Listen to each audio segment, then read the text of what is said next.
Hi, everyone. I'm Kathleen Fraser. For those of you who do not know me, let me wait for a couple of beats before I continue.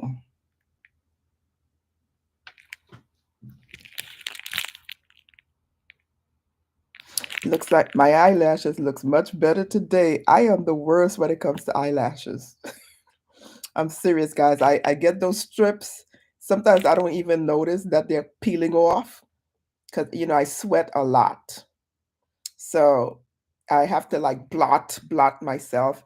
And I may actually touch them and not realize that they're peeling off. And then I look at the video and I'm like, oh my gosh, the eyelash is like coming off. And I'm like, I am the worst. I'm going to get better. I am good. I have to get better because I've had like some of the eyelashes I've had. I bought packages. I think it's from, I forgot, something Express.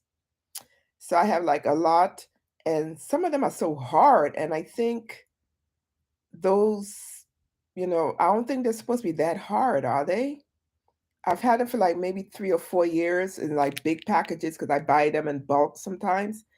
And I mean, the thing is so stiff. And then I try putting them on, and I have to keep putting the glue on it, like, and the thing is so hard and stiff. And then I have to peel it off, put more glue on because it's not sticking. So I think it might have something to do with how long I have, these packages. So I really need to look into that because it feels like so hard and stiff when I'm trying to put them on. Yeah. But anyway, so I hope everyone is doing well today. And once again, I thank God for waking me up in my right mind. And I'm grateful for everything. I'm grateful for the ability that I got the opportunity to retire from my day job. Um, because I took the deal that was offered years ago. When in the earliest stage of my teaching career, they gave us a deal that when we reach a certain amount of time, we can retire, you know, and I took the deal. And there's a story behind that because originally I'm so suspicious minded. So originally when they offered the deal, I'm like, I wasn't planning on taking the deal. And so I was sitting in the lounge area because I really didn't plan to take the deal. But one of my colleagues came in, and apparently she just came from signing up for the deal. And she said to me, you better go and, hurry up and sign up because they're going to be, I think if I can, I'm trying to recall exactly how she said it. Like, you better hurry up and go and sign up or something like that because, they're about to shut down soon. And I'm like, and I just decided, I got up, okay, and I went and I signed up because I really didn't plan to because I was wondering like what like is the going on behind the scenes with this deal because I really, don't I don't trust people like that. Let me put it that way. So I'm like, what is behind this deal? So I ended up signing up, on a whim, basically, because this colleague, and ironically, this colleague and I, she was an interesting person. She's no longer with us. She died. I think it was 2 years ago, and it's kind of sad. But we had like a love hate relationship, you could say. But because of her, I signed up. I took the deal, and I am so happy that I did. I am so happy that I took the deal because I really did not plan to take it. And then there's another colleague of mine. After I retired, because I'm not yet collecting Social Security. I'm not in that. Like how police officers. I don't know if you know people who do not live in the U.S. and in Brooklyn and or in the tri-state area. When they make a certain amount of years, they can retire. So literally, when they do how many years they do, they could be 40 and be retired, depending on how when they began being a police officer.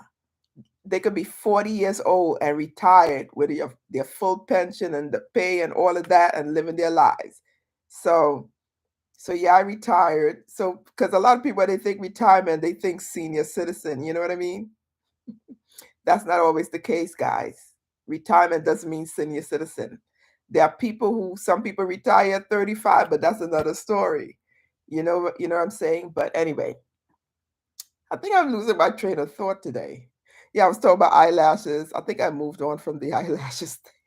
But I think it looks much better. I think my eyelashes look much. Plus, I changed the eyelash that I was wearing, the different shape. I tried a shape that I'm looking at. I'm like, oh my god, it looked like a Halloween costume eyelashes because it was so big. I said, let me try it on. I think it was like 4 days ago. It was like so big, and I felt like, oh my god, I look like a scary person in these eyelashes. But I think this here, this looks good.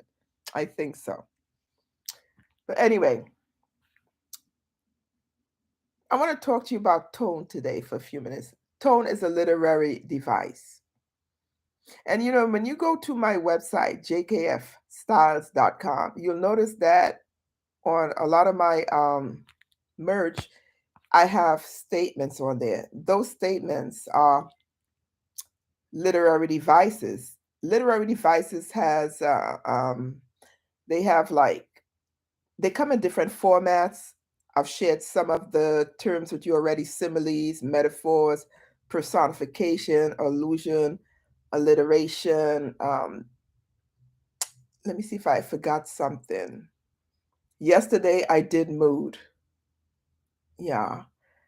Let me see. Well, I think that's what I have gone over with you so far.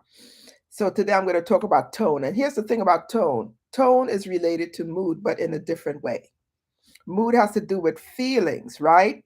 We went over that. Mood has to do with feelings, but tone has to do with attitude. So tone is the author's attitude about whatever the subject is that he or she's talking about. Tone is the attitude that the author is expressing through whatever, you can see the language that is used, and the tone is represented through the words that he or she uses. Because we all know what an attitude is, right? You could have a positive attitude, a negative attitude, or a neutral attitude. Those are the three types of tones: positive, negative, or neutral. Three types of tones, okay? And a tone is, they're descriptive, they're adjectives, like angry. Now, here's the thing. Remember, I told you they're interrelated, the mood and tone, because you could be in an angry mood, you could be in a sad mood, right? But the tone is attitude, the attitude that the person is expressing, all right, through the words. In the case of written material and even oral material, when someone is speaking about something, you could tell how they feel about it by their attitude. Like, for example, if you're speaking about a boyfriend who's cheating on you, by the words that you use, you could tell what your attitude is towards that boyfriend, right? So I think that kind of identifies what tone is. And when you listen to the news, you hear the news people, they say certain things, and based on the words they use, you could tell how they feel about what they're talking about. Whether they're annoyed, whether they distrust the person or whatever it is, you could tell how they feel about it based on their tone, which is the words they use to express whatever their thoughts are. So I trust and believe that this is clear to you what tone is. Tone is attitude. All right. So let's say you love something, right? You found it. Let's say you go to my website and you see this beautiful merch that you like so much. And then you would say stuff like, oh my God, this is so beautiful. So that the words that you just used there, that's your tone. That's a positive tone. All right. So there are three ways that um, tone is expressed through. It could be positive, negative, or neutral. Because sometimes you don't really have an attitude about something. You're basically in the middle, you're neutral. You don't care one way or the other. It is what it is, right? So that, you know what I mean?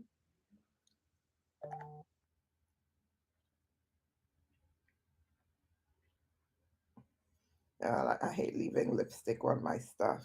But when you wear lipstick, that's what happens. You will leave it on stuff, right? This is one of my mugs. This is one of my merches. See? I think I shared this with you the other day. I have others, but this is one of my favorites. But, I'll share the others with you maybe another time.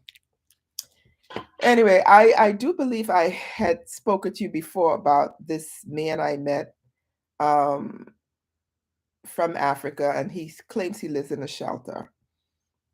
So I was talking to my sister, and I think I had told you that I believe, look, I believe he was playing games, and eventually he would try to hit me up for some money because, like, I don't even know the guy. And he's like, I did give him my number because he seemed okay. But I soon realized because I try not to hold people's background against them because first thing, I'm sorry, guys, if you're from Africa. I am so sorry. I apologize, but some of your people from the motherland make the good guys look bad. And unfortunately, I've come across some who are not really, really good people. They're just out to use women. And and I'm sure that there are men out there who experience women from the motherland who are out to use them for money. But I'm a woman and I'm talking about me. So let me tell you. So, like, straight from the jump, he was telling me, oh, like he had 100K and that he was had issues and he has a lawyer and he has two different cases going on because his stuff was confiscated and he was living, I think, in the Carolinas or somewhere down south, and he had to come to New York to start over, and he's living in the shelter and stuff like that. He was telling me, and like he doesn't even know me, and he's telling me all these things. So in the initial stages, I was listening to him, because I was trying to have an open mind, so and then when he would call me on the phone, he would always be like, "Oh, I want to be with you so much, let's get together tomorrow, let's go out. I want to be in your presence. I want to hold you and I want to this you and that you." So I'm thinking like, I just met you, dude. You can't be having all these great feelings about me when we just met. Okay? And let me let you people know that is a red flag. I wasn't wearing my thinking cap initially because I just say, you know what? My problem is I'm sometimes too friendly. that is one of my that's one of my issues. I am just too friendly. Okay. And I like to give everybody a chance. But because I give people a chance doesn't mean I'm stupid. That means I'm having an open mind. And and because I've come across people from the motherland prior who are con artists, doesn't mean that everyone from the motherland is a con artist. So, and I try to use the same strategy in, like let's say I'm dating someone, I try not to attach to the person that I'm currently with the attributes that the other person had. You know what I mean? I try not to do that because it's not fair to the person. All right. But, there are some things that I guess we shouldn't overlook. So I did, because he every time he spoke on the phone is like, I want to see you, I want to hold you, oh, I miss you so much. And he's talking to me like if like he is so head over heels in love with me. Like seriously, I'm not making it up. And I'm sure there are people listening to this who know exactly what I'm talking about. So I'm like, and I told him my son's age. I said, "Look, you're younger than I am, and I know how it is with people in your culture that you don't, you love to have children and things of that, like that." And I asked him. I said, "Are you married in Africa?" Because a lot of them are, and they come to the US and then they marry people here, and then, so they can get their papers and different things. And they're married in Africa. So I said, "How are you married in Africa? Do you have children and whatnot?" He said, "Oh, no, no, no, no, no." And then he was telling me all these things. So I said, "Look, I know that, I've had experiences with people from your culture, and I actually have, well, I use the word friends loosely. Let me say acquaintances. So I understand some background information about how they move, the different crafty behaviors that they have." And I also told him, like, "You know what? I don't go around having sex with someone unless I'm married to him." And I mean it. I know that there's some people out there, some women out there, they say it and they don't mean it, and they go about and then they, indulge, but that's not me. All right? So, but anyway, I think I'm digressing. I'm losing my point right now. So anyway, I had blocked him initially, and I think 3 days later I unblocked him because you know what I decided? That if he decides to call me, I'll pick up and give him a piece of my mind, let him know that I don't have any money for him, because I know that that was what his end game was, to try to, you know, get in with me and then hit me up for money. And oh, the reason why I brought this up, because my sister, my eldest sister, ironically, months prior, she met a man from the motherland. And he also lives in the shelter, according to him. He lives in the shelter. That's what she told me, he said. So when the one I met told me he lives in a shelter, in my mind, I'm like, what on earth is going on here? But anyway, let me get back to my sister. So she knew this guy, apparently at this point, I think 3 months now, she has known him or whatever. And he's hitting her up for money. And according to him, he lives in the shelter. My sister is retired. Why is he trying to play my sister and hit her up for money? Shame on him.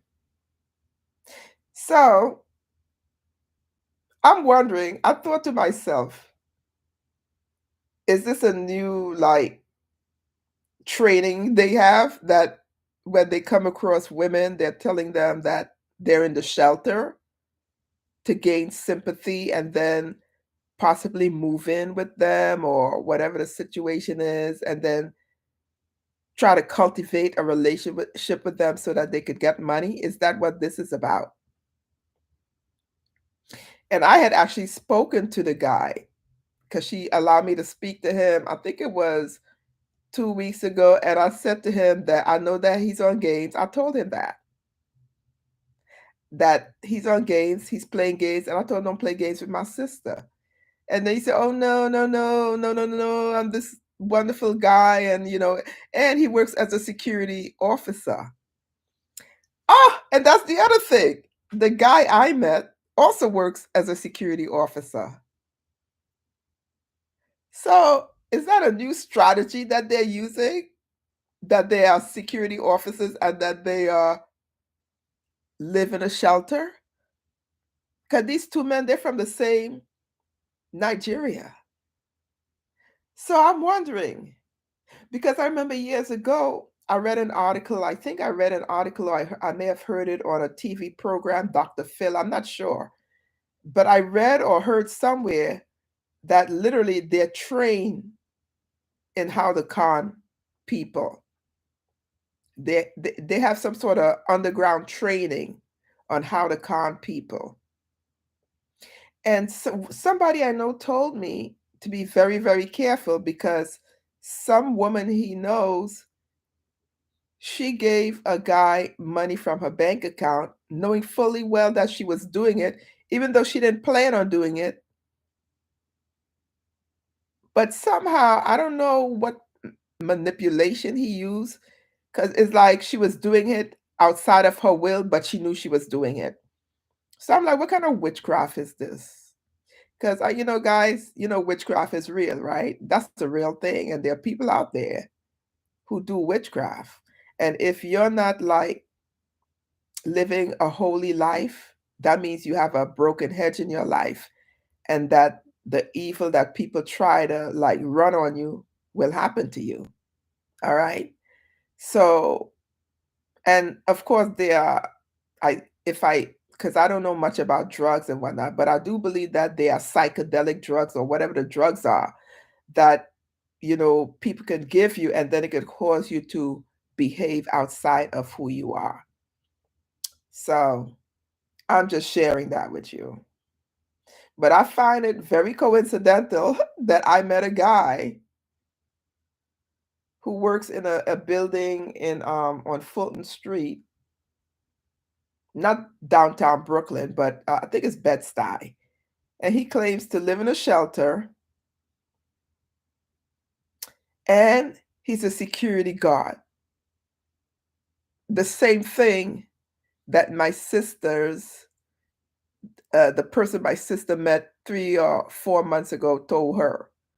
So to me, this is more than a coincidence. I really believe, maybe it's just me, but I believe they have some sort of training, some new thing where they're being trained to tell people these things so that they could ask people for money. So women out there, be very, very, very careful.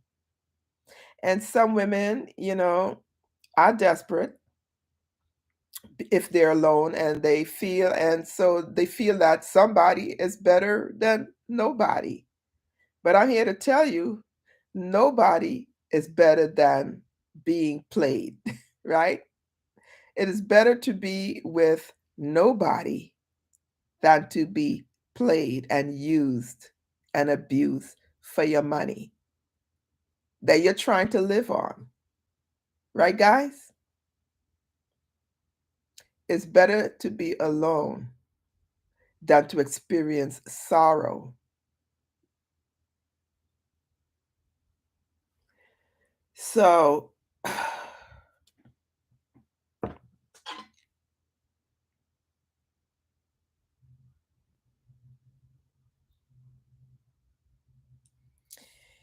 sometimes I have no words for the length that people would go to for the sake of acquiring your goods. And these people should be ashamed of themselves. But I don't think they have that in them. They don't have it in them to be ashamed because they're predators. Anyway, I am gonna get off right now and take care of some stuff that I have to take care of today. So you guys be blessed and you have a wonderful day. See you when I see you. God bless you.